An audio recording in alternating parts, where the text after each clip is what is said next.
রানীনগরে আবারও তৃণমূল ভাঙন। বহরমপুরের অধীর চৌধুরীর হাত ধরে তৃণমূল ছেড়ে কংগ্রেসে যোগ দিলেন পঞ্চায়েত সমিতির সদস্য সহ তৃণমূল নেতৃত্ব। বৃহস্পতিবার বহরমপুরে জেলা কংগ্রেস কার্যালয়ে হয় যোগদান সভা। এই যোগদানের ফলে উচ্ছ্বসিত কংগ্রেস নেতৃত্ব। কংগ্রেসের জন্য এক ঝড় সৃষ্টি করেছে। সেই ঝড়ে গোটা দমকল সাব ডিভিশনে আজ তৃণমূল ছিন্ন ভিন্ন হয়ে যাচ্ছে। প্রতিদিন তৃণমূল ধরে ভালো কংগ্রেস পরিচালনা করছে। এর আগে এই মঞ্চে দাঁড়িয়ে পাহাড়পুরের গোটা পঞ্চায়েত কংগ্রেসে যোগদান করেছে। আজকে রায়নগর থেকে এত নির্বাচিত জনপ্রতিনিধিরা কংগ্রেস দলে যোগদান করলো। সারা মুর্শিদাবাদ জেলাতে আজকে তৃণমূল দলের মধ্যে যে ভাঙন শুরু হয়েছে, সেই ভাঙন টাকাতে মমতা ব্যানার্জি বারবার মুর্শিদাবাদ আসছে। আজ আপনাদের সকলকে আমি সাবধান এবং সতর্ক করতে চাই। মমতা ব্যানার্জি বারবার মুর্শিদাবাদ আসা মানে এই মুর্শিদাবাদ জেলায় দাঙ্গা তৈরি করবেই করবে। মমতা ব্যানার্জি একজন দাঙ্গাকারী। ভয় দেখাবে, ভয় পাবেন না। কাপুরুষরা ভয় দেখায়, বীর পুরুষরা এগিয়ে যায়। আপনারা কাপুরুষ, বীর পুরুষ, তাই আপনারা এগিয়ে যাচ্ছেন।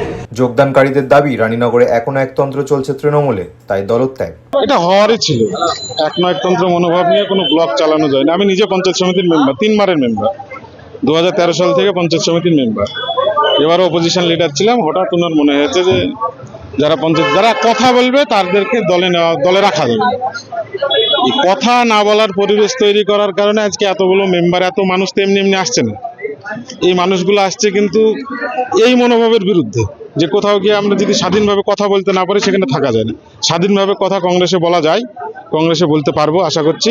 সেই কারণে আজকে সবাই মিলে আমরা কংগ্রেসে যোগ দিই। যুব সভাপতি ছিলাম, পঞ্চায়েত সমিতির রানিং মেম্বার। যদিও এ নিয়ে বিদায়ী বিধায়ক তথা রানীনগরের তৃণমূল প্রার্থী সৌমিক হোসেনের দাবি, যারা যোগ দিচ্ছেন আগেই তাদের তাড়িয়ে দেওয়া হয়েছে। লোকসভা ভোটের পরেই আমরা সাইড করে রেখেছিলাম, গিয়েছে ভালো হয়েছে। এসব যারা জয়েন করছে না, এদেরকে আগে আমরা তাড়িয়ে দিয়েছি। যারা জয়েন করছে তারা 2 বছর ধরে পার্টির কোনো মিটিং মিছিলে এই জেলা পরিষদের মেম্বারকে আমরা রাখি। লোকসভা ভোটের পরে আমরা বুঝতে পেরেছিলাম যে লোকসভা ভোটে কারা কারা ভোট করেনি, কারা কারা ভোটের সঙ্গে 2 নম্বরই করেছে, তাদেরকে আমরা ভোটের পর থেকে আস্তে আস্তে সাইড করে রেখেছিলাম। কোনো মিটিং মিছিলে তাদেরকে ডাকতাম না। তা গিয়েছে, আমাদের ভালো হয়েছে। আমরা তাদের প্রচন্ড খুশি। রেজাল্টে সেটা প্রমাণ হবে। কয়েকদিন আগেই রানীনগর 1 নম্বর ব্লকের তৃণমূলের থেকে কংগ্রেসে যোগদান করেন। এবার রানীনগর 2 ব্লকে ভাঙন ধরল তৃণমূলে। এখন দেখার ভোটের কি ফল হয়। Bureau report, Madhyabanga news. Manmohini health care, স্বাস্থ্য সেবায় অটুট শ্রেষ্ঠত্বের শিরোপা। জেলায় প্রথম robotic knee replacement, cardiology with cath lab, neurosurgery, specialised trauma unit থেকে স্মাইল ট্রেন, একগুচ্ছ পরিষেবায় নিয়োজিত। Manmohini health care, quality care with personal touch, Baharampur শিল্প তালুক।